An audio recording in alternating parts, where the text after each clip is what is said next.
So let's talk about the stroke now and what ideally we like to see within a putting stroke. Now, this conversation is going to be slightly different depending on what you are holding in your hand, because there are definitely now 3 distinctive different styles of putter. I have got a mallet style putter. You've obviously got, dare I say it, the more traditional blade type putter, the thinner face putter, and also now you've got the lab style putter, the no torque putters. Now, the bladed putter is going to be what we'd say toe weighted. So I can't show you, but basically if I had a blade putter in my hand, if you just rested the shaft on your fingers, you would notice that the toe would hang down. What that basically means is that the toe is weighted more than the heel. Because of the toe hang, we actually need to see quite an arc to the stroke to correctly move the weight of the putter and the weight of the putter head to keep a consistent arc, to keep a consistent stroke. If you have a toe weighted putter and you're trying to go straight back, straight forward, you're going completely against the grain of the design and the grain of the weight in the distribution in the club head. Now, if you've got a mallet style putter, you would probably have what we'd call a face balance putter. That means that the weight is fairly evenly distributed, so therefore we can have a little bit of a less of an arc. There will still be a small arc to the stroke, but we're not going to see a dramatic curve to our stroke, but just a little arc. And again, that's mainly because we are standing to the side of the golf ball. We obviously have the shaft quite often obviously in the heel of the putter, so that will have to involve a small arc. Now, this sort of new craze, this new phase that seems to be taking the world by storm, and everyone seems to hold every putt that they've got with it, these lab style putters. Now, the Lab was the first company, dare I say it, to bring out this sort of no torque, no twisting putter.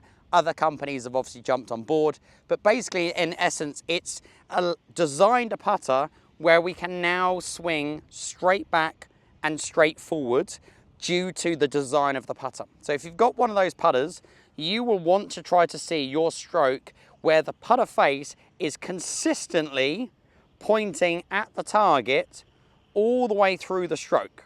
If you have a mallet style putter, we're going to see a slight arc where the putter is slightly pointing to the right of a right-handed golfer in the backswing, and then slightly left in the follow through. And if you've got a toe weighted putter, a blade style putter, then again, you just may see a little bit more curve to that putter.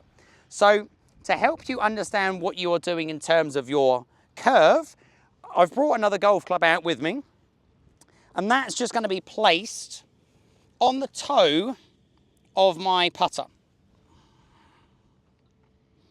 And then what I need to work towards is just feeling, for me personally, with a mallet style putter, is that my toe of the club is going to get ever so slightly further away from the club shaft as I go in the backstroke, and then obviously would then repeat the same action on the way through. Now, in obviously the previous video where we was working on start line and I hit the 2 tees on the left, that was really indicating that my putter in my backstroke was going this way, as an exaggeration.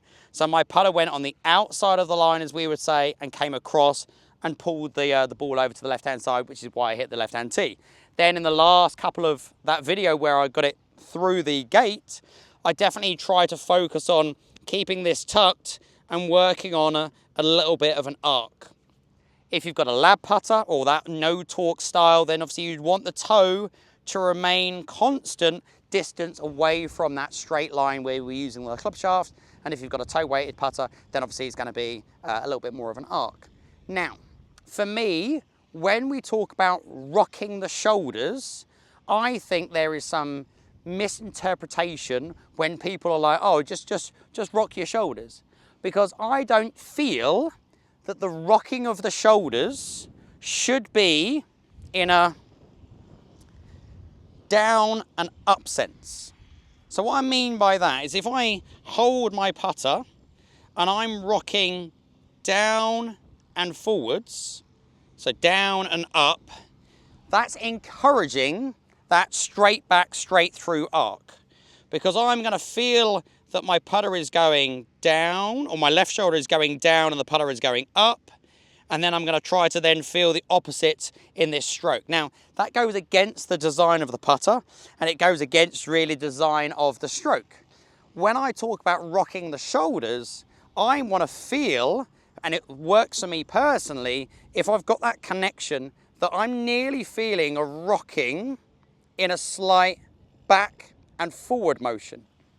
So rather than my shoulders rocking on a sort of a side bend axis, I'm actually preferring to see a putter working on a slight back and forward action, because that then is going to start to encourage the arc to the stroke. So if you look at my shoulder joint, it's actually moving slightly more behind me in the backstroke and then slightly more forward in the through swing.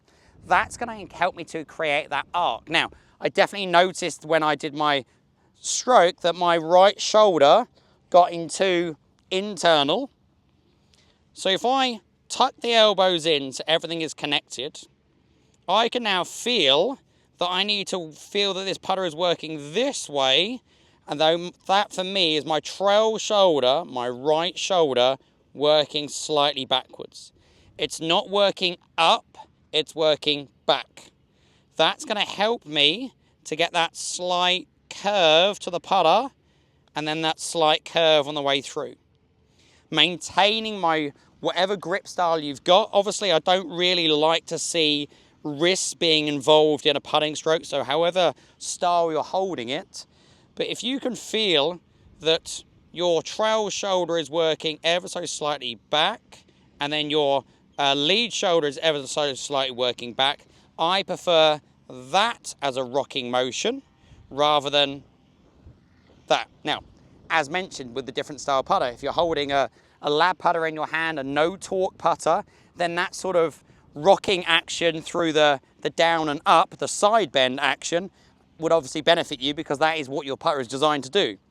But I think if you're not holding a lab putter, I think you do need to feel that you are moving on a slight arc. Now again, if I'm working on start line, I shouldn't be worried about a target, I shouldn't be worried about a hole, I should be just feeling, right, can I move that trail shoulder slightly behind me? That felt quite nice. Tuck the elbows in, feel nice and solid, back, forward. And again, just working on my stroke, I'm not result orientated. I can use the club shaft to help me understand what I'm doing in terms of my stroke, and that's then going to help me to make sure that I'm working on a correct arc, and we can then start to build some length of the swing.